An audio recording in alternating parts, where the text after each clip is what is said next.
Hi കൂട്ടുകാരെ, ഒരിക്കലെങ്കിലും നിങ്ങൾ ഇതുപോലൊന്നും ഉണ്ടാക്കണേ. നോർത്ത് ഇന്ത്യൻ സ്റ്റൈലിൽ ഒരു മധുര പലഹാരമാണ് നമ്മൾ തയ്യാറാക്കുന്നത്. കാജു കത്തലിയാണ് തയ്യാറാക്കുന്നത്.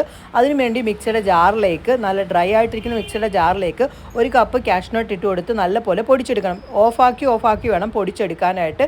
പിന്നെ നമ്മൾ നോൺ സ്റ്റിക്കിൻ്റെ ഒരു പാത്രം അടുപ്പത്ത് വെച്ചിട്ടുണ്ട്. അതിലേക്ക് 3 ടേബിൾ സ്പൂൺ പഞ്ചസാര ചേർത്ത് കൊടുത്തതിന് ശേഷം അതിലേക്ക് 1 കപ്പ് വെള്ളവും കൂടി ചേർത്ത് പഞ്ചസാര നല്ലപോലെ ഉരുക്കിയെടുത്ത് ഈ ഒരു ഒട്ടുന്ന പരുവാകുമ്പോഴത്തേക്ക് നമ്മൾ നേരത്തെ പൊടിച്ചു വെച്ചിരിക്കുന്ന കാഷ്നട്ടും എല്ലാം കൂടി ചേർത്ത് കൊടുക്കേണ്ടതാണ്. ആ ഒരു സമയത്ത് നിങ്ങൾക്ക് ഏലക്ക ചേർത്ത് കൊടുക്കാവുന്നതാണ്. ഏലക്ക ചേർത്ത് കൊടുക്കുകയാണെങ്കിൽ വളരെ നല്ലതാണ്. അതിനുശേഷം ഇതിലേക്ക് നമ്മൾ 2 ടേബിൾ സ്പൂൺ നെയ്യ് ചേർത്ത് അലുവയുടെ ആ ഒരു പരുവമാകുമ്പോഴത്തേക്ക് തീ ഓഫ് ചെയ്തതിന് ശേഷം ഒരു ബട്ടർ പേപ്പറിലേക്ക് നിങ്ങൾ ആ ചേർത്തേക്കുന്നതെല്ലാം ഇട്ട് കൊടുക്കാവുന്നതാണ്. എൻ്റെ ബട്ടർ പേപ്പർ ഇല്ലാത്തതുകൊണ്ട് കോയിൽ പേപ്പറിൽ നെയ്യ് ചേർത്തതിന് ശേഷം അതിലേക്ക് ഇട്ട് ഒന്ന് ഇതാക്കിയതിന് ശേഷം അത് നല്ലപോലെ ആ ഒരു ചപ്പാത്തി പലക വെച്ച് പരത്തി എടുത്തിട്ട് ഈ കാണുന്ന ഒരു കട്ടിക്ക് നിങ്ങൾ മുറിച്ചെടുക്കേണ്ടത്.